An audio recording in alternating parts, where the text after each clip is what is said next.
Corona ഇല്ലല്ലോ അല്ലേ? ഉണ്ട് മോനെ, രണ്ടെണ്ണം ഉണ്ട് മോനെ. ഒന്ന് കേളപ്പാട്ടിന് ഉടുത്തിട്ട് ഇപ്പ അങ്ങ് ഇറങ്ങിക്ക്, ഒന്ന് പിന്നെ അടുക്കള വശത്ത് ആലും മലാറിയിട്ടിട്ടുണ്ട് മോനെ. അത് നഞ്ഞിന്. എന്തിനാ എനിക്ക്? നിങ്ങളെന്താ ഉദ്ദേശിച്ച്? കേളപ്പാട്ടിന്റെ കോണം നീലക്കണ്ണിൽ നാണം മഷിയെഴുതും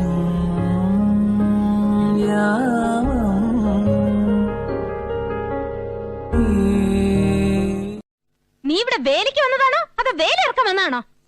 നിന്നെ കാണാനും കൊള്ളാലോടി. അതെന്താ വേലക്കാരിക്ക് സൗന്ദര്യം പാടില്ല? ന്യായം പറയാ, സൗന്ദര്യമൊക്കെ ആവാം, ഒരു തെറ്റുമില്ല. പക്ഷേ അതിവിടെ വേണ്ട.